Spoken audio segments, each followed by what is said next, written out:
So hi again. I'm trying to record all of these today, so that way I can at least say, even if I don't actually upload these to YouTube, I can at least say that I'm trying to heal. Being a Jehovah's Witness is very, very difficult when you're trying to leave. Actually, being a Jehovah's Witness is very, very difficult. It just is. And if you are one, my heart is with you.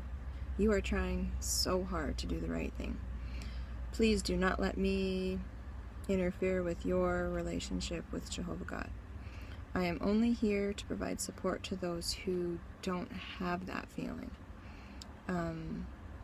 If you are a Jehovah's Witness and feel like you can save me, I really don't care what you have to say. You can say something, but I don't believe it's the truth.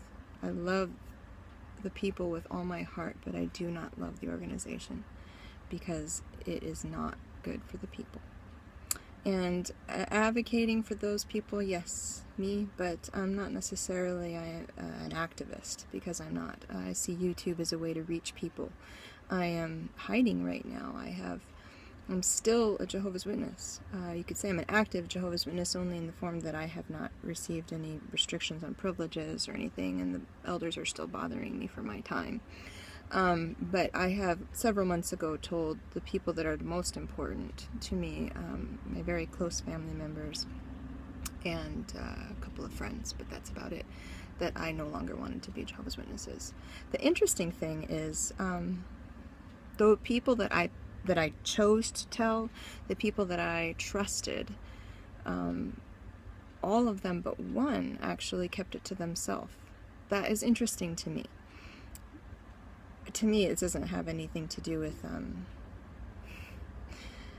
what would you call that? What you owe God, that doesn't have anything to do with your dedication. When you know somebody that no longer wants to be a Jehovah's Witness, that's an active decision. They sometimes call them apostates, but I do not agree. I'm not even sure what an apostate is now. I'm thinking, it used to be somebody who didn't believe in Jesus Christ. Well, I believe in Jesus Christ. I mean, he's a good man, he's in the Bible. So it's not that I don't believe in Jesus. The fact is with all of the reasons and facts that I've come across, I cannot see the faithful and discreet slave as the chosen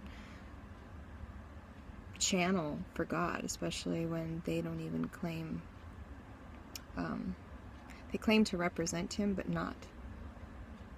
They claim to be anointed, but not. It's only at their convenience, and it's in writing. I mean, it's their own stuff.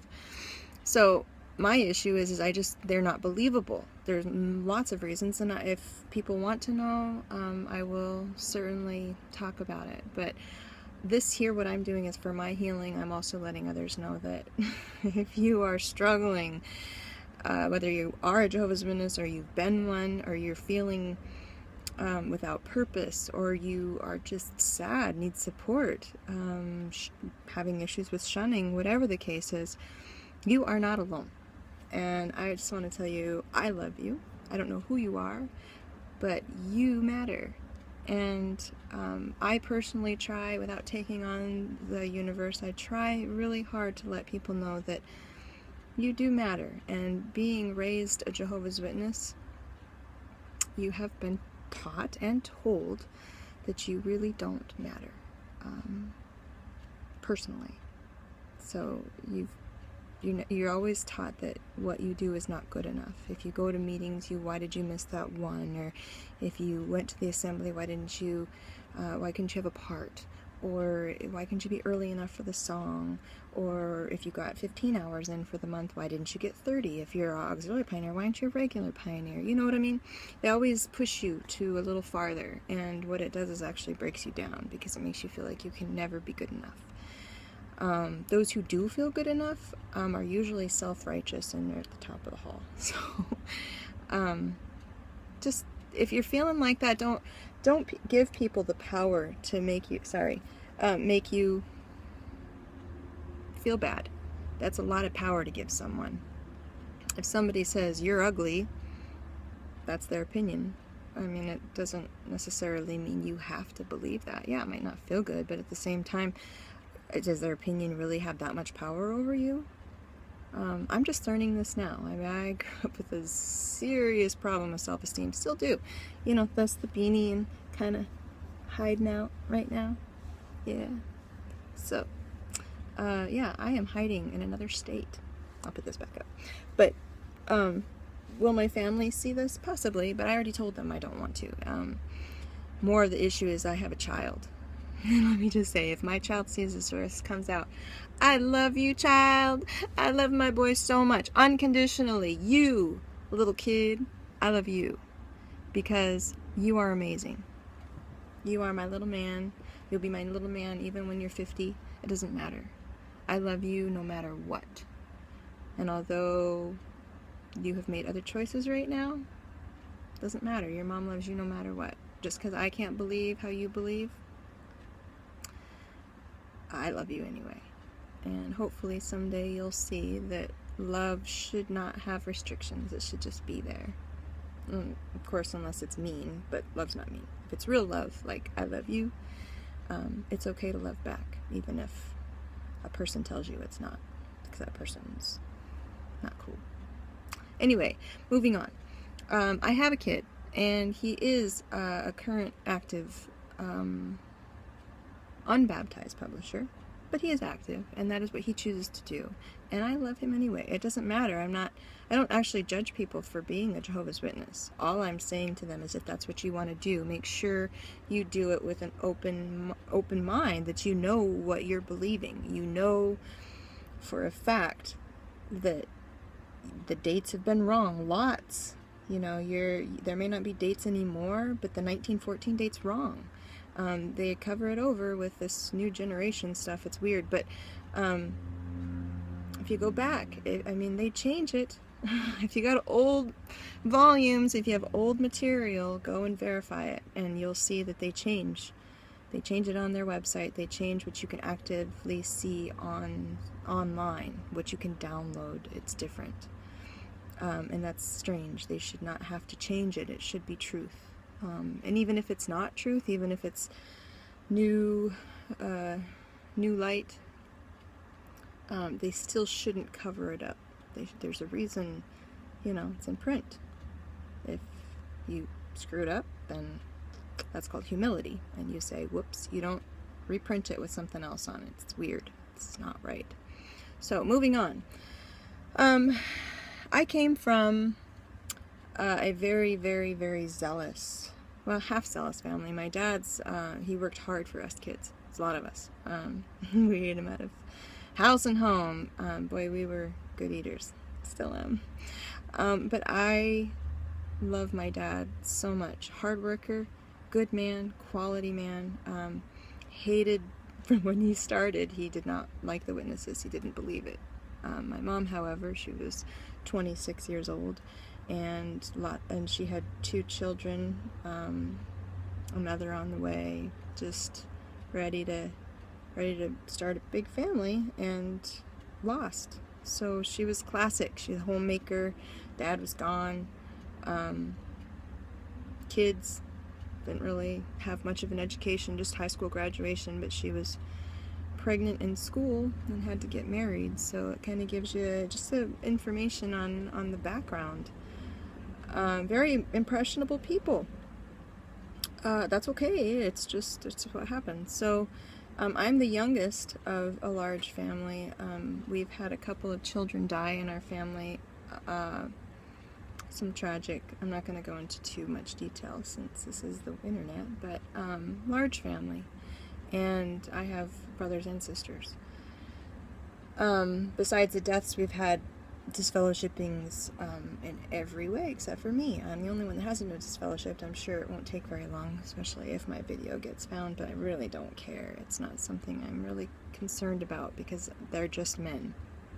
I am willing to take the wrath of God. That's how strongly I believe that this is a crock of crap.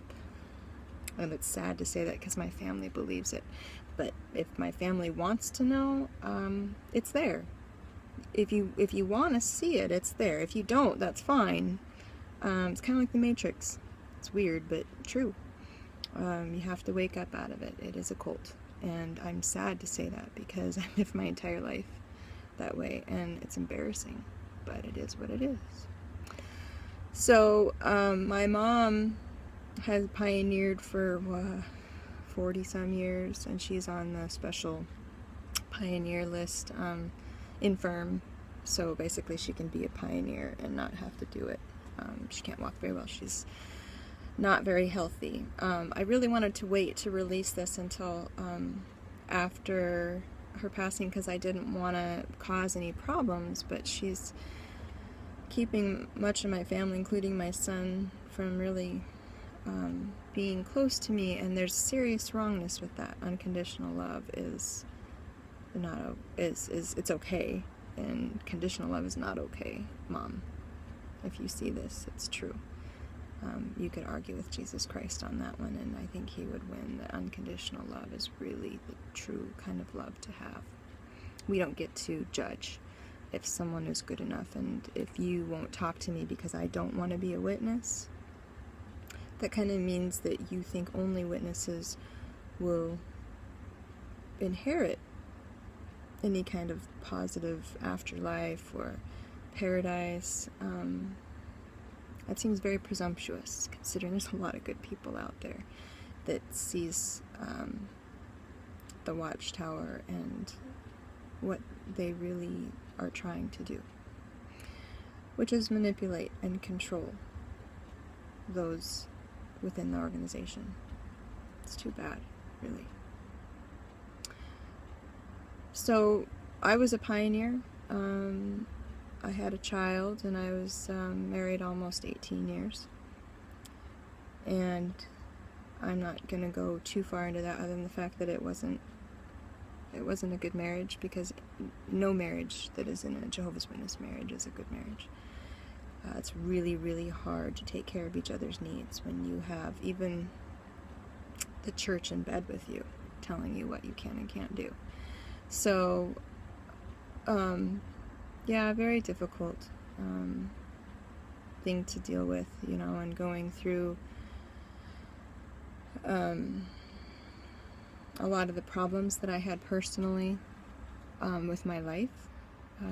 It's been kind of tragic. So that's where I came from. I'm a very hard working woman. If you can imagine the type of work that a woman or a man can do, I've pretty much done it. Hang drywall. In fact, I am currently on the drywall crew of the RBC. You know, I hang drywall with the brothers, and they wanted me to be on the concrete team and on the roofing team. I've been a very loved and in a positive position in the congregation. My leaving is going to be difficult for many because I really do love these people. But I just see through the BS, and I can't do it anymore. I was baptized at 11, never had a chance to even question it. I was just told it was the truth, and if it's the truth and your mom and dad say that it's the truth, you know, you don't get to say, well, no, it's not. You get to make your mom and dad proud and be baptized earlier than most other people's kids, because, you know, that's what good kids do. And then you're a good kid. It's not that hard. But what it does is you don't have any sense of self. You don't know who you are, or who you're supposed to be, or who you could be.